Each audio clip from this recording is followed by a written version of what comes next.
What is going on, everybody? We have another big video today, something new to the channel.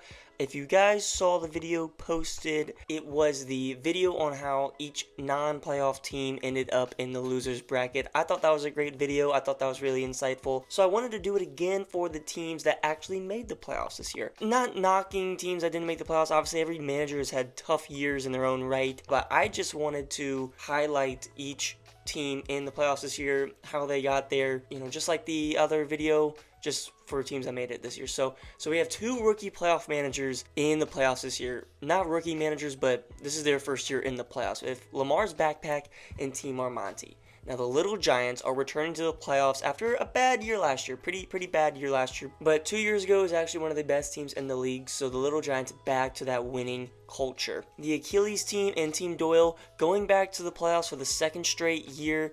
And the Guardians coming back into the playoffs for the third straight year. Is it a record? Probably. I don't know. Seems like it. Whatever. No big deal. Let's get right into it with the Little Giants.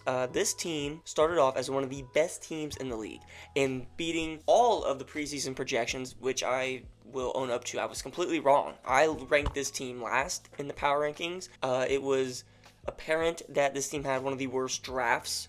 Oh, so we thought. Started off 4-1. Through the team's first 5 games. It was just built off of the back of Tyreek Hill, and we have made jokes about the Tyreek Hill carrying allegations, but they might reign true. After week 5, though, we saw this team kind of flip-flop wins and losses. That dominance kind of subsided, so to speak. Granted, the first 2 losses of the year for this team were by a combined 2 points or less, which I don't really think any other team in history has ever had that happen to them. But the Little Giants didn't make a single trade throughout the entire year until controversially trading with the number 12 team Chubb Checker, where he received George Kittle and Zach Moss. We all remember that. Kittle looks to be a huge addition already. Zach Moss, we'll have to wait and see, especially after Stroud just got hurt this week.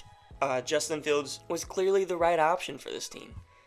And that's a great play on the manager. Not much else to really say about the Little Giants. Obviously, we know about the dominance of this team. It spent the most weeks in the number 1 spot for a reason. And that reason was because it dominated a very tough division. It scored a lot of points. Though it wasn't the top scoring team in the league, it was up there, I think top 3 actually. Very respectable. But I want to go and highlight some games for the Little Giants. I really got them here. In week 9 against Lamars Backpack, he won by less than 2 points, and in week 12, he spoiled the Jaxie Pad huge performance, if you guys remember that game, where he ended up scoring 145 points himself, beating Chris by less than a point. These two, although very small margins of victory, were huge in the grand scheme of things, really kind of riding the ship of the earlier season woes when it came to losing close games. What got him to the playoffs? What got the Little Giants to the playoffs? I'm going to say it was a strong draft. I mean, look, you drafted Tyreek Hill. He's fantasy god right now. You drafted Justin Fields, who looks to be pretty decent. I don't know. I still don't like him. Jahmyr Gibbs, James Cook, Nico Collins, a huge steal in the draft. Just everybody that you were able to draft in the later rounds especially ended up being huge additions for this team. And I want to point out, whenever Jahmyr Gibbs, who was actually on one of the bust nominations for the midseason awards, has completely turned that around. And I was completely wrong about that, I will admit. Jonathan Taylor was a huge one that you waited on and unfortunately didn't really get that much out of him, considering now he's hurt again. But I think the weeks that he was on the team, he was pretty effective. Yeah, I'm going to say that what got him here was his strong draft. I mean, probably the strongest draft in the league. Next up, Lamar's Backpack. Lamar's Backpack, this is one of the best stories of the year. Okay, this manager has previously been one of the worst in the league for multiple seasons. Okay, competing in the toilet bowl for the last 2 consecutive seasons, and I don't know before that, I don't remember. However, this year was different. Off of the back of a great draft, Jay was finally able to build a playoff roster and reach the postseason for the first time in what surely felt like an eternity. Speaking more on that draft, Jay was able to get 2 of the best receivers in the league in Stephon Diggs and Amon-Ra St. Brown. Plus Lamar Jackson, we all know that. But he made profitable trades to propel him into this number 1 scoring team in the league. He started off this season 3-1, looking very dominant, to which he then made a big early move, if you guys remember, bringing in Mike Evans and Jerome Ford from Team Doyel, and that ended up being a great trade for this Lamars Backpack team. However, the year did get shaky. If you guys were keeping tabs, he did fall to 3-3 going into week 7, and this was in part due to the controversial move to trade away Raheem Mostert for Derrick Henry, who right now is, I think, tied for the most rushing touchdowns in the league.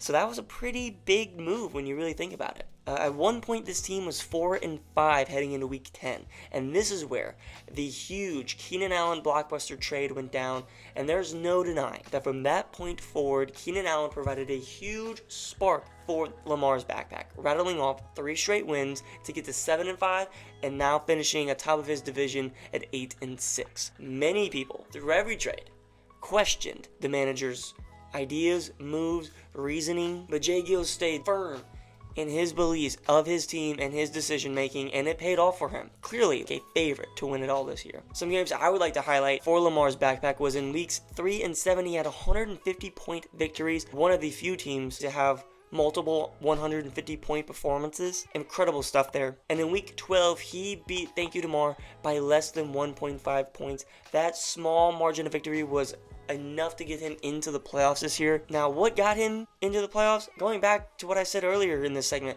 he had a strong draft, one of the best drafts in the league, I would say right behind the Little Giants, but it also, a big part of this team's success was how good of trades he was making with guys throughout the league, and no one believed in him. No one did, and I think you should honestly, Jay Gill, just give big middle fingers to everybody that doubted you. Number 1 scoring team in the league, I would say the biggest threat in the playoffs. Very impressive. Moving on here to the next team in the playoffs, Aaron Rodgers' Achilles.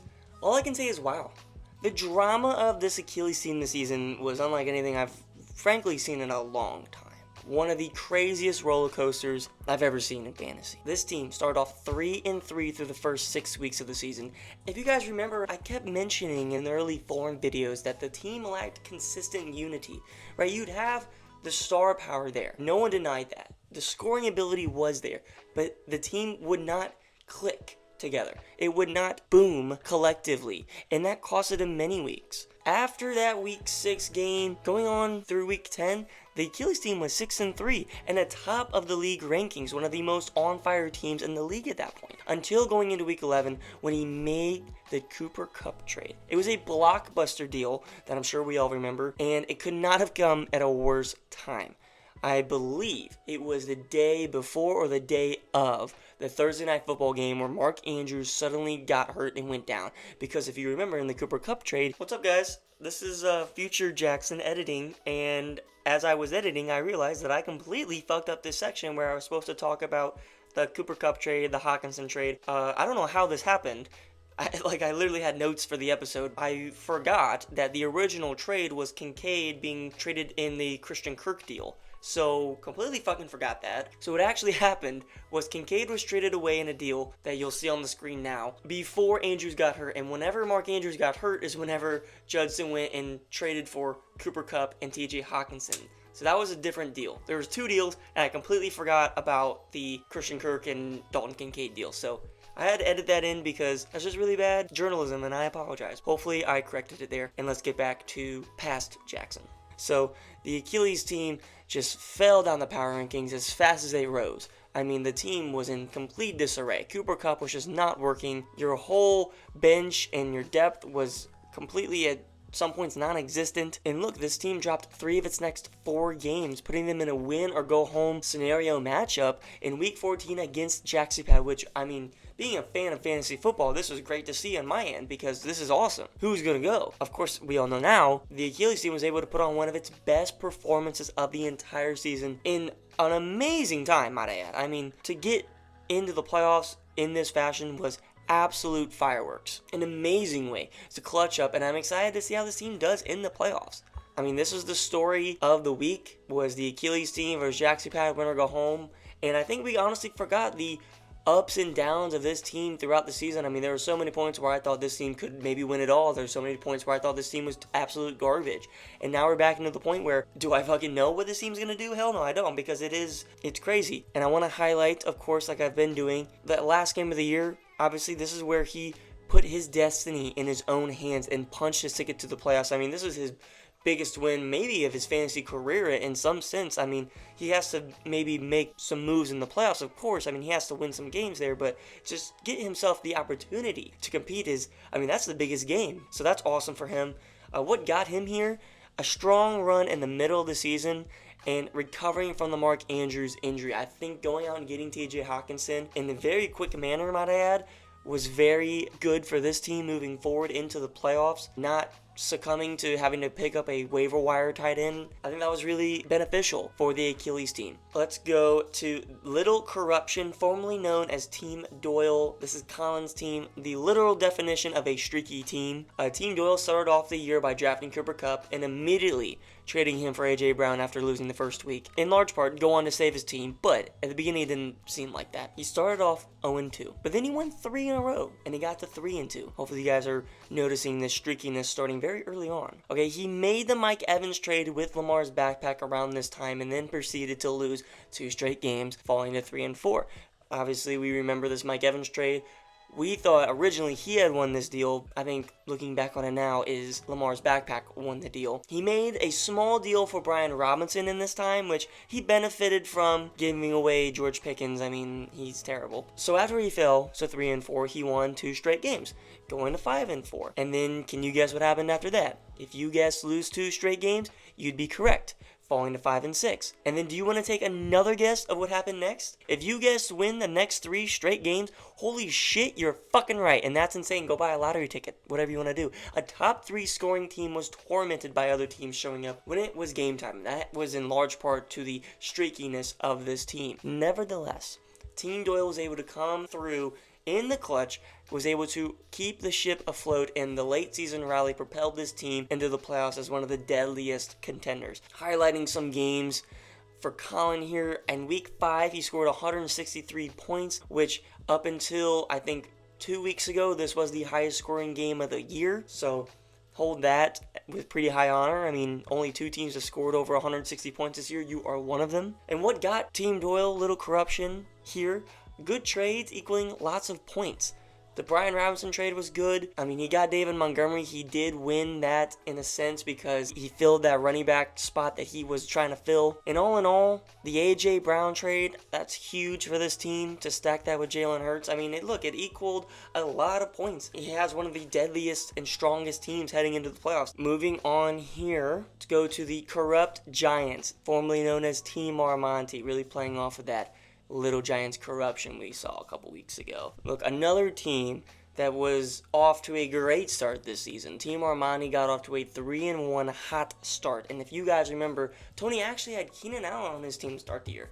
I didn't fucking remember that. But he traded him away to Chubb Checker for DeAndre Swift and Terry McLaurin. I mean, it was looking back on a laughable trade. And it's important for later, because he then traded away Jamar Chase in the blockbuster Saquon Barkley trade to JaxiPad. And look, this team stayed very busy on the trade block. And for week 6, Team Armani made its biggest move of the year, acquiring CMC from Bigger Than Black and White in a huge blockbuster deal, probably the biggest one of the year. Team Armani would go on to win 5 straight games, a league best, might I add. There was some problems within the team, and the cracks were starting to grow. Look, the wide receiver play had become almost, I don't even want to say almost, it was unbearable for Tony. On top of that, he had terrible quarterback play. It all changed for this team on a frightful Monday night when Josh Dobbs absolutely sold what appeared to be an easy win for Team Almighty, if we remember that game. And from here, knowing the team needed an upgrade, knowing the team needed better wide receivers,